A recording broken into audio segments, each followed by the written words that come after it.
নমস্কার বন্ধুরা, চলো অঙ্ক শিখি চ্যানেলে আজকে আমরা এক পরিমিতির অঙ্ক করব, যেখানে বলেছে ত্রিভুজ এসিএন এর ক্ষেত্রফল 7 বর্গ একক, অর্থাৎ এটা 7।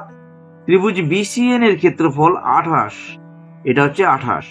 আমাকে বার করতে হবে অর্ধবৃত্তের ক্ষেত্রফল কত।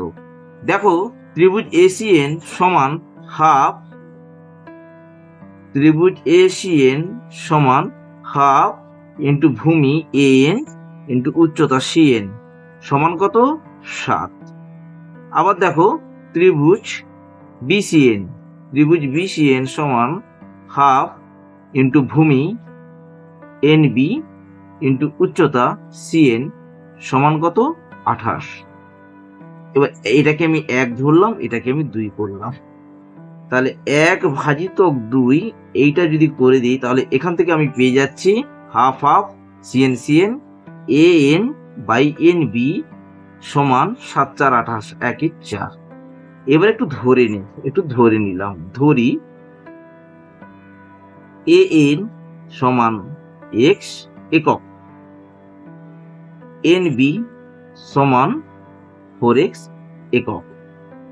এবারে দেখো, একটা প্রপার্টিজ আছে, সমকোণী ত্রিভুজের সমকোণিক বিন্দু থেকে অতিভুজের উপর লম্ব অঙ্কন করলে A N into N B সমান সিএন স্কোয়ার হয়। তাহলে A N into N B সমান সিএন স্কোয়ার। এবারে বসিয়ে দিই, তাহলে অর এক্স ইন্টু 4x সমান সিএন স্কোয়ার। তাহলে অতএব এখান থেকে দেখো তো সিএন কত পাবে? 4x square, that is twice x. এবারে চলো 1 নম্বরে কি পাচ্ছি, দেখো 1 নম্বর থেকে, এইটা থেকে লক্ষ্য করো। তাহলে হাফ 1 নম্বর থেকে, 1 নম্বর থেকে, তাহলে half into A N that is X into CN that is twice X is equal to 7। That implies করবে twice X square is equal to 14। That implies করবে X square is equal to 14, sorry 7। That implies করবে X is equal to root 7। আমি minus লিখছি না, দৈর্ঘ্য কখনো ঋণাত্মক হয় না। এবার আমরা যখন এক্স পেয়ে গেলাম, তাহলে এবার এ বি সমান কত হবে?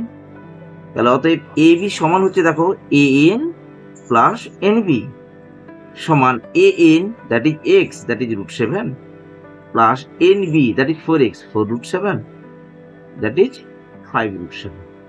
তাহলে অতএব ব্যাসার্ধ A O is equal to O B is equal to 5 root 7/2। তাহলে অতএব ক্ষেত্রফল অর্ধবৃত্তের, অতএব অর্ধবৃত্তের, এটা অর্ধবৃত্তের ক্ষেত্রফল is equal to pi r square by 2, pi r square that is 5 root 7/2, pi r square by 2 বর্গ একক। এটাকে যদি আমরা ক্যালকুলেশন করি, তাহলে আসবে 5 5 25, 25 7, 25 7 175, 175 পাই বাই 2 বর্গ একক। Thank you.